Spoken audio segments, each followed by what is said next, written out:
Hey guys, TMF. And surprise, surprise, we got another Karen story coming at us from the media here. And got to cover this because this is getting absolutely out of control, insane.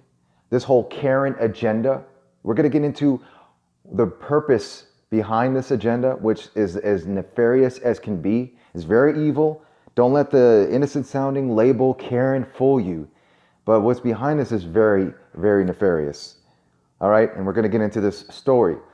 Now, the label and meme, Karen, is a carefully crafted label, okay, to demonize a certain group of people, right? Which group of people?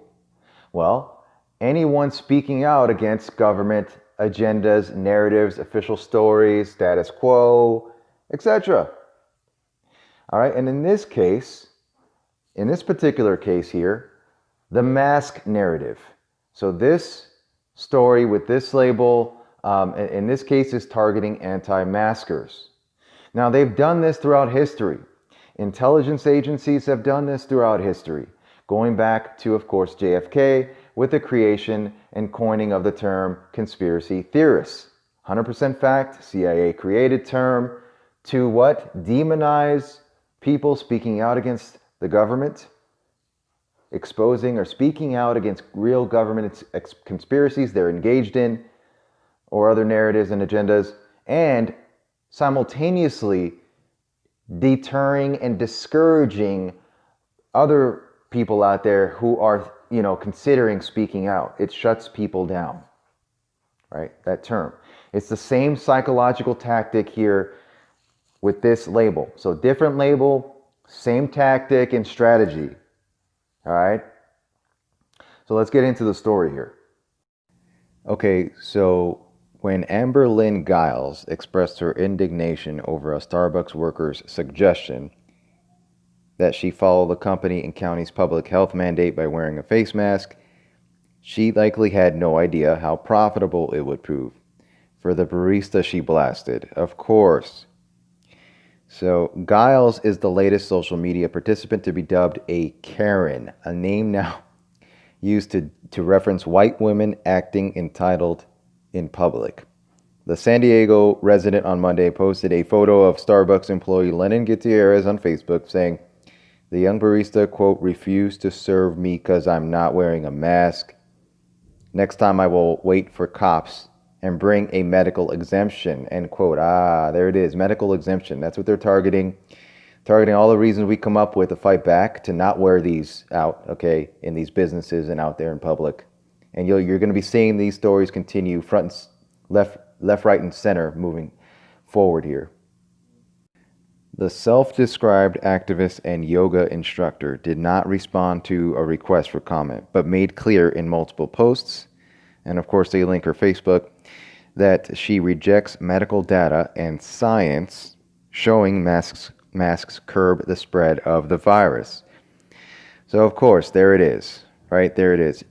You speak out against this, you're against this, you're anti-science, you're an anti-science, self-entitled, selfish Karen, right? And there it is. All right, here we go with some phony baloney numbers.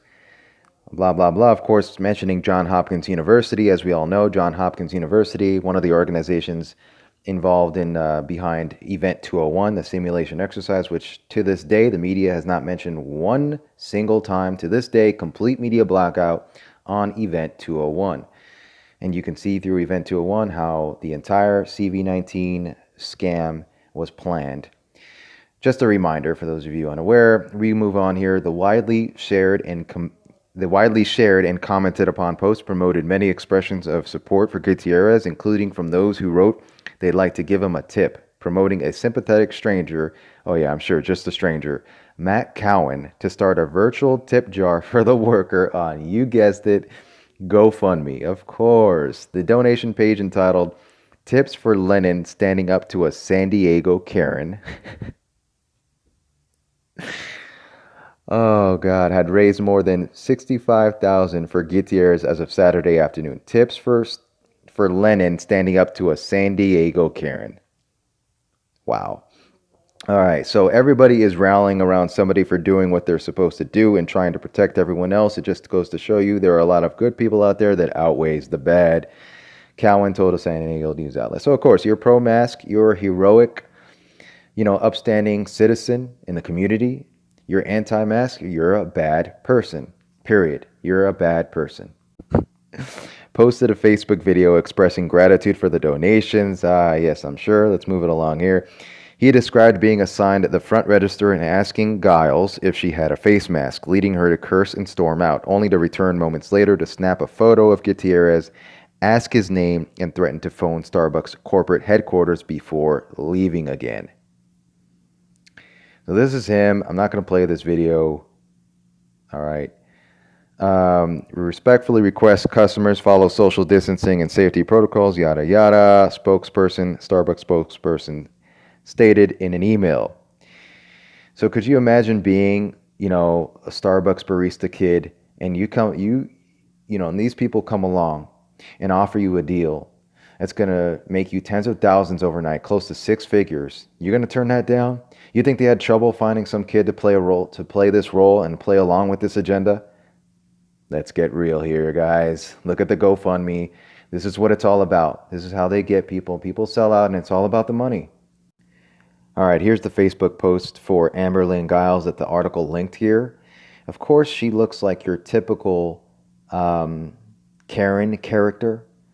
Just right on the money, of course. And she's playing this anti-mask activist here. That's what her Facebook is all about. Let's read this post here a little bit. If you think a cheap little mask is going to protect you, you are not thinking clearly. Stop judging people who don't comply and start judging the ridiculousness of the useless requirement. If you think COVID is going to kill you, you're not thinking clearly. Notice the grammatical errors here. It's the malpractice of a doctor that works at a bankrupt hospital desperate enough to kill you for money that will. And stop making it a fashion trend. It's disgusting and breeding ground for bacteria and health issues, especially respiratory. And of course, she has these anti-mask memes. Look at this. I have a condition that prevents me wearing a mask. It's called intelligence. Yeah, she posts a meme like this and then has errors, right? And she has errors in her post. It's of course going to be pointed out. Of course, this post is viral. It has thousands of comments on this post. Of course, hundreds of them saying, oh, you can barely spell. Who are you to tell people? You don't know what you're talking about. Or, right, how hypocritical because you're dumb enough you can't even spell to be posting a meme like this, etc. I mean, it's just perfect, right? Perfect. Again, making all real people out there look crazy, ridiculous, and ignorant. So we have Starbucks Karen or San Diego Karen, all the outlets covering it, all the outlets linking his GoFundMe, the kid's GoFundMe. So lucky for the kid. Amberlynn Giles, San Diego Karen goes viral. All right, so just want to show you guys that. Now, something else I thought about, and this is how it works, but another outspoken individual that is seemingly a genuine activist, and I've shared her work. She's been making the waves on YouTube, Facebook, etc. She's got her own website. Of course, we're talking about Peggy Hall. Now, what does Peggy Hall look like? That's right. Looks like you're a typical Karen, right, that they are portraying here. And see, this is what it does. Now, I'm not implying that this is proof she's disingenuous. I've been sharing her work, obviously. But it just goes to show you that genuine people, especially if you look like this, you will be shut down, labeled a Karen, and people will disregard the information and disregard you.